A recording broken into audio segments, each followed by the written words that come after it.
Paz, Senhor, meus amados irmãos, Deus abençoe mais uma vez aqui no canal, né? Marcos Fabrício, TMJ. Tamo juntos. Muito obrigado pela sua audiência, estar conectado conosco, a gente sempre aqui aprendendo a palavra de Deus e comentando sobre alguns assuntos, né? E hoje, com Darley, a gente vai aqui comentar um pouco sobre a existência de Deus. Existem algumas pessoas que são ateus, né? Que não acreditam em Deus. E existem algumas pessoas que são crentes, mas não conseguem provar que Deus existe. E aí existe uma pergunta que eu vou fazer a Darley agora. Como é que se prova a existência de Deus? Como eu posso provar, Darley, que Deus existe? Amém. Uma paz do Senhor a todos os irmãos. Muito bom estar novamente aqui no canal Marco Fabrício. Tamo junto, TMJ. Amém. Primeiro, quando a gente fala de existência de Deus, a gente precisa entender alguns conceitos não bíblicos, mas extra-bíblicos. Primeiro, uma pessoa, imagina comigo tal situação. Uma pessoa te encontra na rua, essa pessoa não é cristã, você está evangelizando para essa pessoa, e essa pessoa, de maneira capciosa, ela te pergunta: me prove a existência do Deus que você prega. Há uma questão aqui. Primeiro, a gente precisa entender o conceito de existência. Para a gente entender o que é existência, a gente precisa entender que precisa ser algo criado. Deus, ele é espírito, conforme João 4,4. Logo, o Espírito de Deus, que é um espírito muito superior ao nosso espírito, da tricotomia humana, corpo, alma e espírito, então logo a pergunta está errada. A questão não é se Deus existe, Deus é a própria existência. Porque ele não foi criado, nem teve princípio e nem terá fim. Logo, a questão não é se Deus existe, porque Deus ele é a própria existência.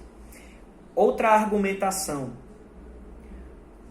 Geralmente essa pergunta é feita dessa forma: Marco Fabrício, Deus existe? Primeiro, a pergunta está construída de forma errada. Para eu provar que algo existe, alguém diz assim: me prove a existência de Deus. Eu não posso provar a existência de Deus.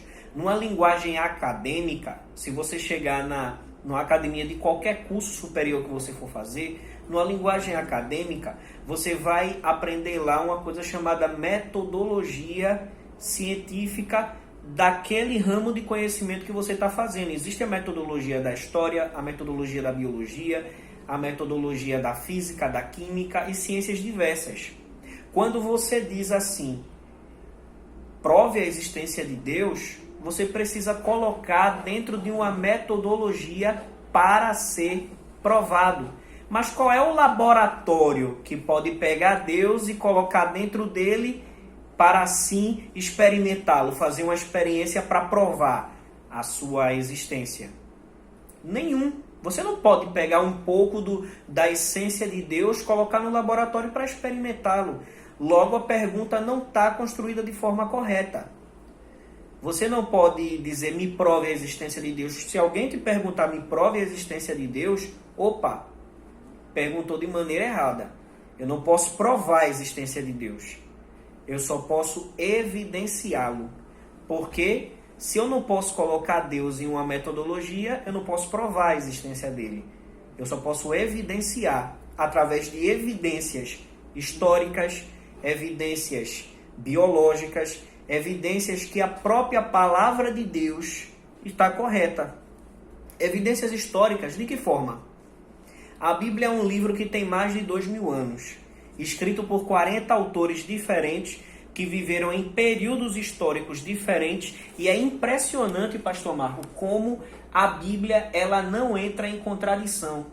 Imagine autores que viveram em locais diferentes, em anos muito diferentes, em épocas muito diferentes, mas que se complementam. Uma coisa que chama muito a atenção é através das evidências das profecias do Antigo Testamento. Profecias que se cumpriram na história. Daniel ele faz menção dos 4 impérios que iriam dominar a geopolítica do mundo antigo: a Babilônia, a Pérsia, a Grécia e Roma. Exatamente um após o outro aconteceu. Então, evidências históricas dentro das profecias provam que a Bíblia está correta. Evidenciam que a Bíblia está correta. E através dessas evidenciações que a Bíblia está correta, a gente chega ao denominador comum, que é a evidenciação de um ser supremo, transcendente e imanente, que é o nosso Deus. Então, Danley, pelo que eu entendi aqui, principalmente para os irmãos que trabalham com evangelismo, né? E essa pergunta é muito feita quando alguém vai entregar um folheto e de Jesus te ama e tem um plano na tua vida.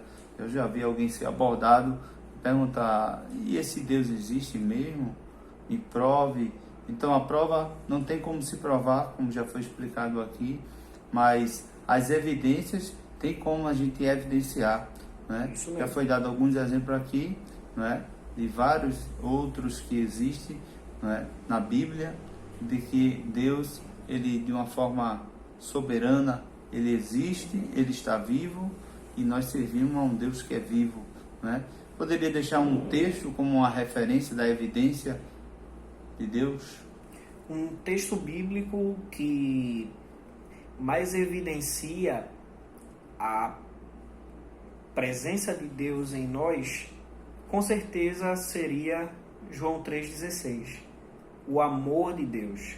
Isso aí, nenhuma base filosófica consegue refutar o amor de Deus que a gente sente. Porque Deus amou o mundo de tal maneira que deu seu Filho unigênito para todo aquele que nele crê, não pereça, mas tenha a vida eterna. O amor de Deus, com certeza, você consegue sentir. Isso aí, filosofia humana nenhuma consegue refutar. Pois é. Qualquer dúvida, manda a sua pergunta. A gente responde e tira todas as dúvidas que tiver ao nosso alcance, né? Assim, Darley? Isso mesmo. Deus abençoe. Muito obrigado.